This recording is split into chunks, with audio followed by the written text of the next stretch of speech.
Some songs come together quickly, others take a bit more figuring out. The one we are going to talk about today started as two separate tracks, and for a long time they were a nightmare to combine. This episode is for you if you want to understand how bands turn unfinished fragments into a track that finally clicks. I'm Kieron Banerji and this is The Hardest Part. It's the show where we go inside the making of the hardest songs artists have ever had to write. I joined Reese and Sid from Ulrika Spacek in their studio to break down weights and measures, the track that they told me was the hardest to finish on their record Expo. It began as two distinct pieces. One was a heavy fuzz section, the other was inspired by that early 2010s London sound of samplers and post-dubstep textures. Think Mount Kimby and James Blake. Now for a long time they didn't fit, and making it work meant changing tempo, shifting pitch, and committing to the contrast between the parts. In our conversation, they get into the nuts and bolts, building from a drum-led sample bank and reworking MIDI so it didn't feel too digital or too analog. Here's my conversation with Reese and Sid from Ulrika Spacek. This song came from two distinct ideas that were, for a long time, just impossible to put together. And they just kind of sat by themselves, and it was a nightmare, basically. Yeah. And I think every song, every album, has a song that is the one that is the hardest to finish. And providing you're happy with it at the end, it can be something that becomes quite meaningful for the band, isn't it? Even if the audience doesn't like it, but for you as a group, you've accomplished something together. You said that this is one of the tracks which is one of your favourites on the record, right?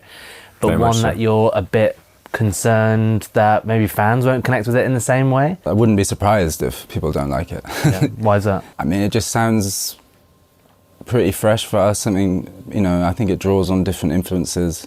When you make an album, you never know what people are going to like, and that's it's fun to see on the other side, what songs people connect with. On a past EP, we had a song called Freudian Slip that has now become one of our biggest songs, and I don't think any of us thought that would be... No, definitely not. It's just funny how some songs just over time, they just find their place in the future world, And for us, in our context, this song feels quite futuristic for us, but... Well, let's unpack the process a little bit. So, two very distinct ideas. Maybe we could break down the DNA of each of them. So, I don't know which one you want to start with first. The song started with a kind of very heavy fuzz part that now becomes the middle eight of the song. I don't know, it was very strange because it sounded almost like a James Bond soundtrack or something, very grand, and then that was built on a skip rhythm, which was just kind of awful as well. I don't know, but it just sat like that in a 6/8 rhythm basically, and then on a separate occasion we had something in 4/4 that was more, I don't know, a little bit more reminiscent of kind of early 2010 London.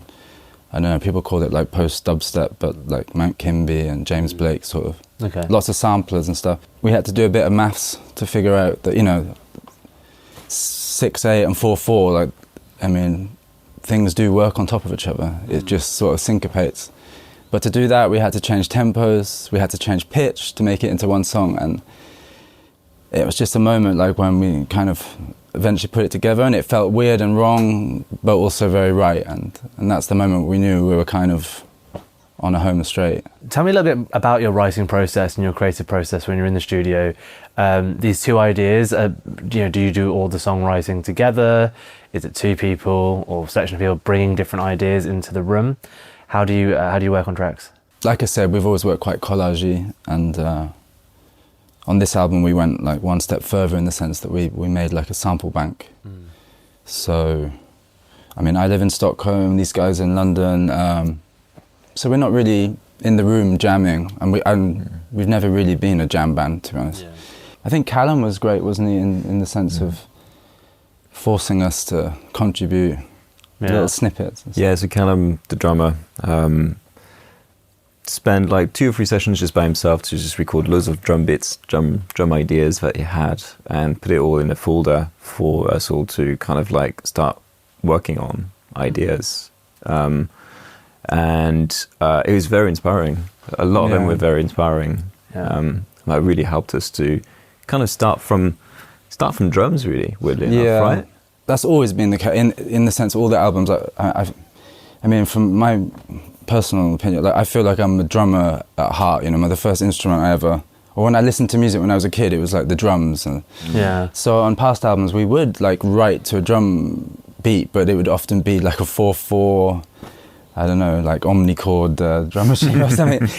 But Callum obviously was in a place where he was coming up with a lot more sort of syncopated ideas, and I think that just informed. Yeah, and then we ended up just like putting a lot of kind of glitchy sampling and stuff on it. Yeah, because I guess we had this moment where on the last US tour we did, when we were in the process of finishing the album, we already had kind of like half the songs done, and we started to listen to a lot of different things that we thought were a bit of a departure from what we've done before, but still remained very linked to what we like and what we tried to put in the other albums as well. And because I think there's an evolution. Every single album, including the EP, is evolving towards something else. I think we're not very stagnant in that sense. And we talk about music a lot. Exactly, you know, that's the thing.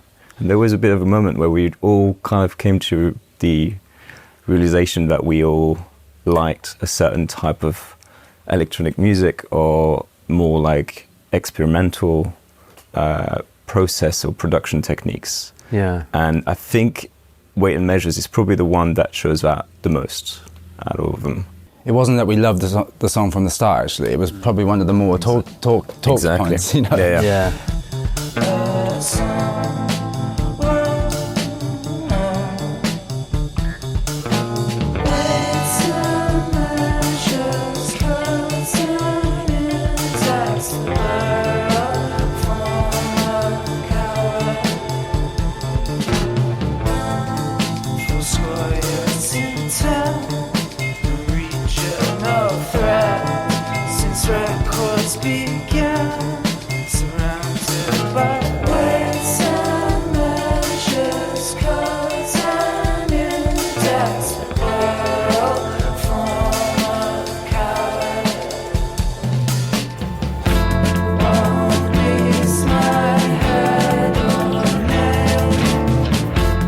So you talked about the sort of collective musical interest of the band. Yeah, what were you listening to at the time? What were your inspirations? I don't know, we had that playlist that we listened to in the van on tour. Yeah. And everyone, we'd keep on adding things as we went along. And I think it kind of informed a common aesthetic. Yeah, and for us, music, even though I say we talk about music a lot, I mean, also by sharing music, I mean, that's how you make your own musical language as a group. So sometimes, you know, you can add a song to a shared playlist and you don't even talk about it, but it's, you know, something that you like about it can hopefully infiltrate someone else's mind on their own terms, you know, and they find it their own way. I guess we do listen to a lot of experimental music. We were listening to more IDM, you know, a lot of like late 90s kind of Warp record stuff. For us, we think we like interesting music, but that's just our taste. Yeah. But I think something that is, you know, has been a common thread. We do like trippy music, you know. Yeah. And for a long time, or there was a period of time where like guitar music was doing great trippy music, but I think we've kind of just explored other avenues of finding trippy music. You mentioned the production techniques there. I'd love to double click on those because that's something that our audience always love to hear about. Is maybe you could go into those a little bit. I guess it's kind of started from sampling a couple of things, like sampling ourselves and then trying to recreate them live. So we had like different iterations of the track, especially the first third of the track. I think that's what took us the longest, is to find the right sound, because we really didn't want it to sound digital, but we also didn't want it to sound not digital, if you see what I mean. I think like wasn't that it 16-bit that, thing. The start of the track, those sounds, it was kind of written on a MIDI keyboard with just like the Logic. So it had a vibe to it, but it was like we were not satisfied with that. And it took us a long time to then get something that, which is always the hardest thing, you know, keeps the essence of the original. We tried to replace it first, because that was the first point of call, was like, okay, well, this is obviously MIDI and it doesn't really satisfy what we want to do. Even if we tried to chuck plugins at it and stuff, it wasn't quite right. We tried filtering, we tried loads of saturation. things. Exactly. And that's hence why I think this song was kind of difficult, is because it didn't come to us in a way that felt instant. We knew where we wanted to go, but we didn't really know how to get there, really, as a group, because some of us had visions, like Callum and yourself, you had a very strong vision for it.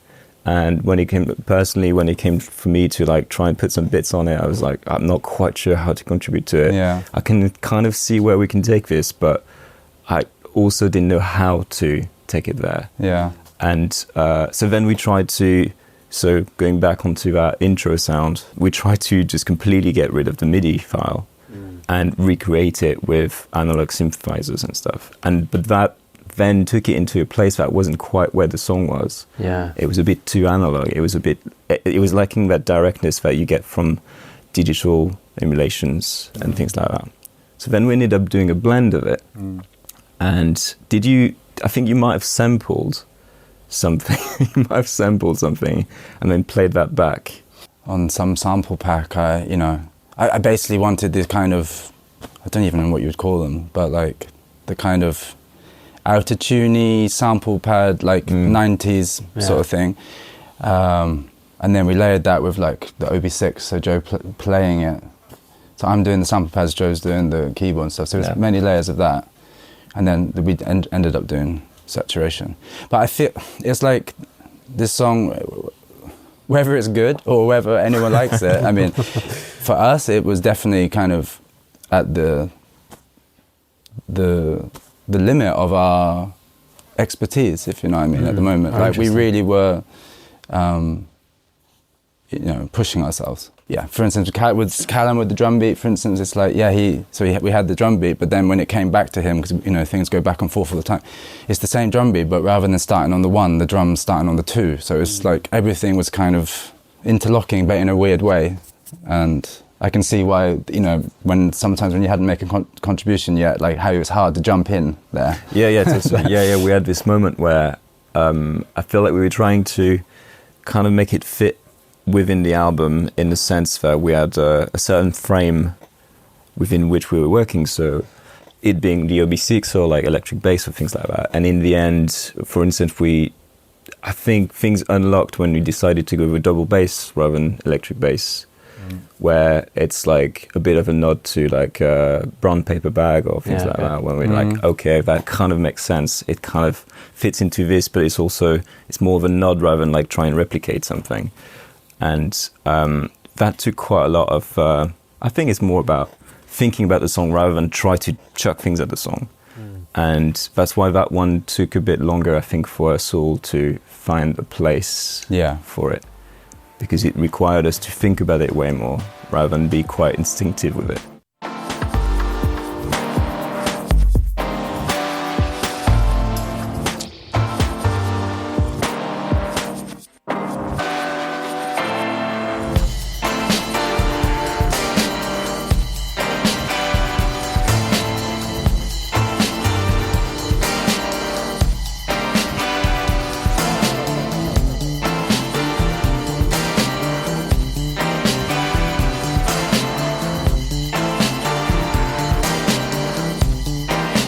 One of the things that always comes out really naturally when we have these conversations on the show is creative blocks.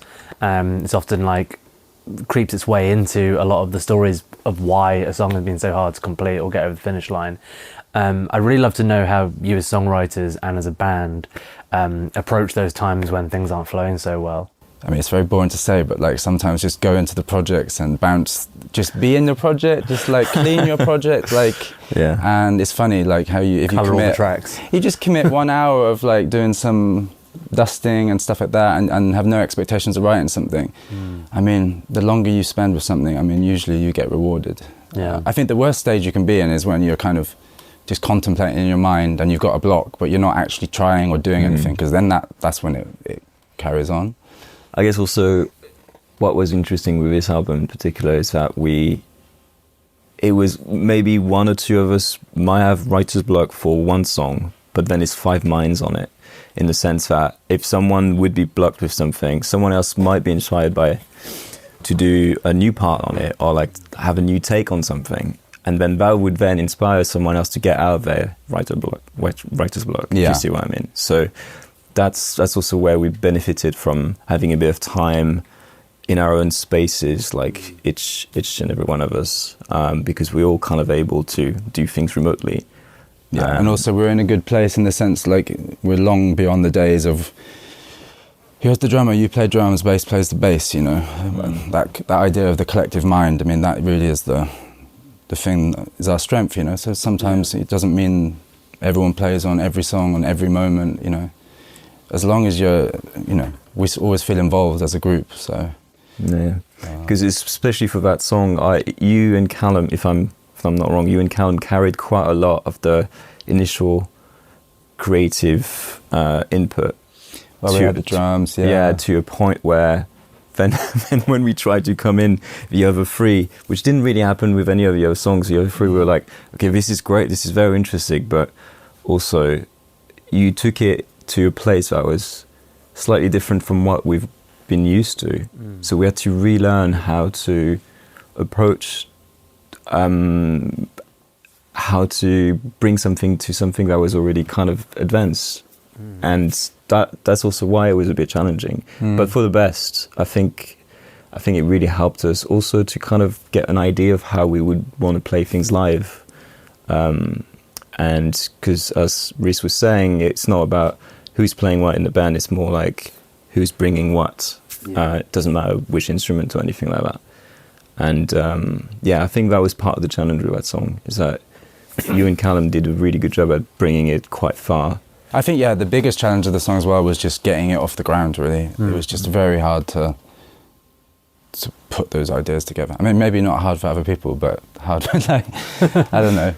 I really don't like to get into the, you know, when a band often is talking about time signatures and stuff, it's usually a bad sign, you know, I think. But we don't really even know anyway. I mean, actually, come to think of it, I mean, I know Joe will say the same, because I remember we grew up together. There was like a Nathan Fake song, long time ago, 6/8, and then suddenly like a 4 thing comes in, and I just remember us being like, oh wow, it's like 4 and 6/8, you know. And it's something quite nice actually about the album we've made this time, is like, in a strange way, I think it really reminds me of like kind of what musically you kind of wanted to do when you were like 14 or something. So I think, you know, in the early 2000s, you know, I do think like rock bands and electronics and stuff it was quite a good place. Like, so yeah, it's been quite fun. And going back to like, we've obviously improved as producers and stuff, so I think we can do what we want to. This kind of shows it in a way. That articulate ideas slightly better. Yeah, and also like get out of our comfort zone, even as a 5-piece working on a song. I think we, again, as I was saying, there was a challenge at some point, and it was very interesting for us. It really helped us understand what we are a bit more, and I think that song kind of helped us with that. And it was fun, you know. It's like when David Bowie said, like, you know you're in a good place when you're like slightly a bit too deep into the water. You can as long as you can just touch your toes. And when you're in that kind of area, when you feel like it's exciting and you don't really know what you're doing, I think that song kind of had that, which why you know ultimately it was fun. And it's actually one of the few songs as well where, despite all of the other complications, I mean, lyrically and vocally, it was kind of opposite to the others, so it actually came out very quick and quite stream of consciousness. I didn't think too much about what I was saying. And that was really nice, to basically have this long kind of process of details and stuff, but then essentially, I mean, I remember it didn't have a chorus for a long time, and then, you know, sometimes these things just come down to like a second, you know, when you're supposed to leave the house and you've just got a guitar and the chorus and the vocals just came. And I think once we knew we had a chorus, I think everybody kind of, that point, I think everybody then was a bit more on board with the idea, I think. Yeah. And then you had that bass thing that, you know, walks down and stuff, and then at that point I think we were feeling happier about it. Yeah. And similarly, I think when it came to mixing, I think it's kind of a good testament as if the song was finished enough or not. And this song in particular was almost like stream of consciousness that you had with the lyrics. It's very similar in the mixing stage. It came together very quickly, very easily. Yeah, I agree. Yeah. I finished all these interviews with the same question, and it comes from this place where an artist brought out a new record and everyone's telling me it was really good, artists I like. I listened to the record and I didn't really like any of the songs on there. And someone was like, no, you have to go listen to that specific song. I went and listened to it. Hated that one more than the rest of them, to be fair. And then straight afterwards I heard an interview with the lead singer bringing out these like really nuanced things to listen out to in his vocal performance and a few of the lyrics, which like really articulated the meaning of what the song was about. And then it became my favourite song of theirs the minute I listened to it after that. So our audience are about to hear the track in full, and I think it's so special to have an artist's insight as a listener to know all these little nuanced things to listen out for. So for our listeners, is there anything you could point out to them right now that's going to change the way they're going to experience this song?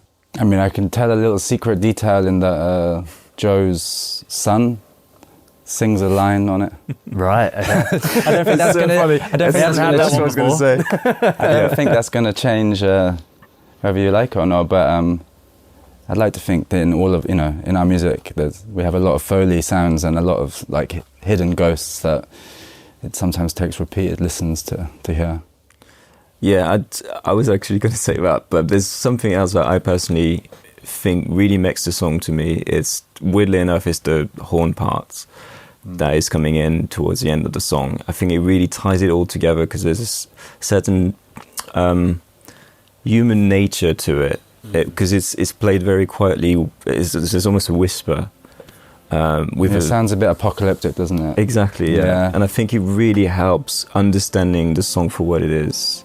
It's kind of like sometimes it's only at the end of a movie that you understand the rest of the movie. Right. And to me, that part really helps cementing the voicing that's been going on for the whole of the song. Yeah, it sounds a bit like if people haven't noticed it, it sounds a bit like, when a train is slamming on its brakes and doing the horn. So it sounds a bit like that, yeah. Thank you so much for joining us in the Hardest Part. Thanks very much. Thanks for having us.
Thanks for tuning in to The Hardest Part. If you enjoyed the show, please do rate and review. And you can check out our entire back catalogue of interviews, features and sessions on YouTube or wherever you get your podcasts. We're on all major streaming platforms. We'll catch you next time.